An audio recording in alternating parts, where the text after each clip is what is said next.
interviewing can we do on the new media project? Okay. Hi, nice to finally meet you, Henry. Hi, nice to meet you. You will be talking to us about the new media project.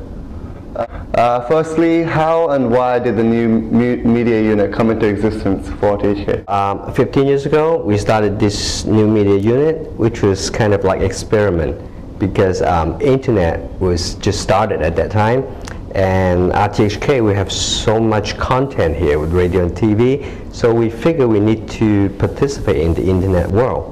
So we started this project like 15 years ago to try to get people to reach RTHK through internet. And where is it now, and how has it changed in terms of organizational structure and the skill set of the people working in it? 15 years back, it was like mostly technical.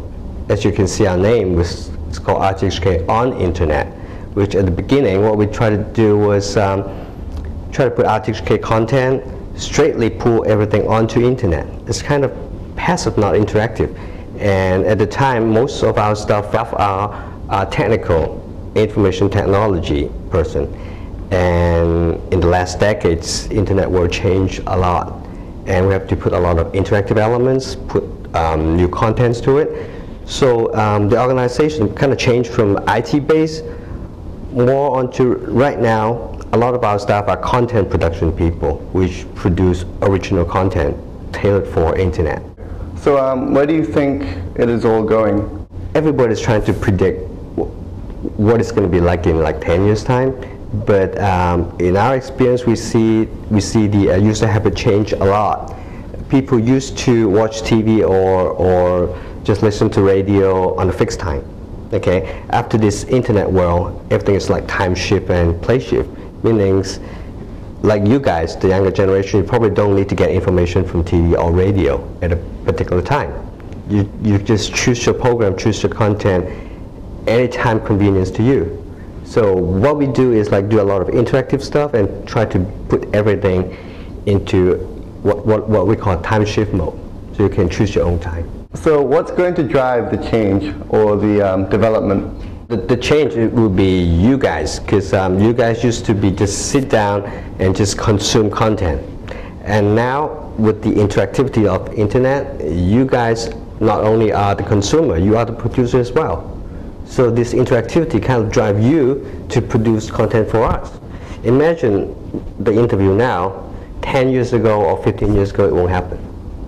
Okay, now you guys are actually producing the program, interviewing us, and this would be the new content you guys could put on internet or any of this online related. How do you budget the whole project? The way we do in RTHK, like on our website, roughly about 75% of our content are based on reformatting of television or radio programs. Meaning there would be a radio program first or a TV program first, and then for us, our units see the interactivity to it, and so we probably create or add more functions to it to make a special website for it. So that's about 75%. And the other 25% are original content, which means you can only find it on the internet. It won't work for television, it won't work for radio, it's only on the internet. So basically what we budget is about, in terms of quantity, 75% versus 25%. And of course the 25% was probably more expensive because there are more interactivity, and we have to produce all the content.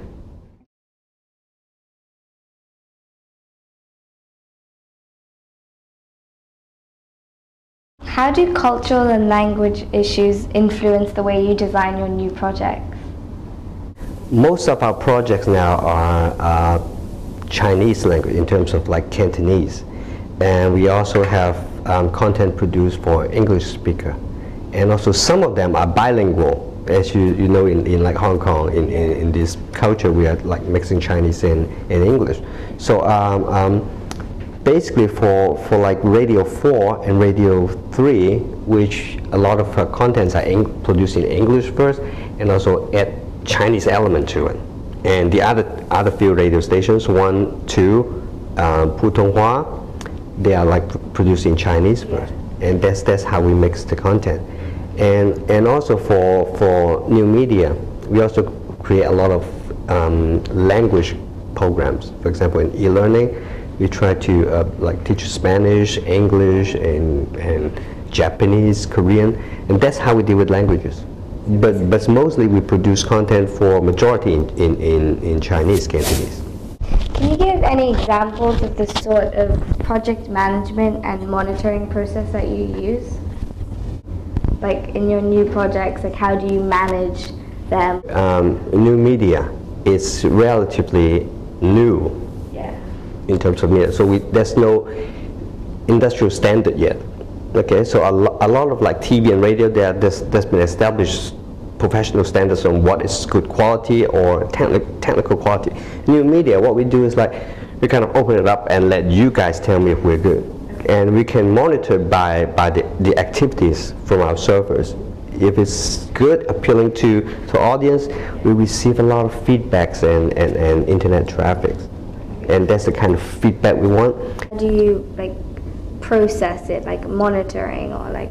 We have internally, first of all, we monitor the technical ability, make sure it's faultless, okay?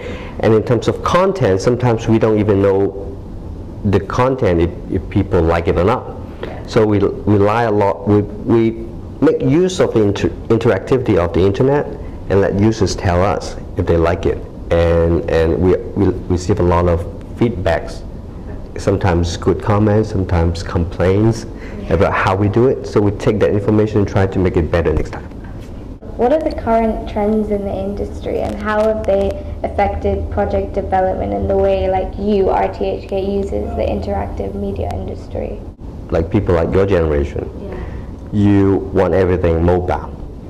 You want to access the information you want anytime, anywhere. And that's our approach here. We try to make sure that whenever you get internet signal, you can reach us. Okay, and also we also put a new spin to it, is that in case you don't have internet access, we have like downloadable programs and podcasts, so you can, if you see something you like, you can just carry it with you on the device of your choice.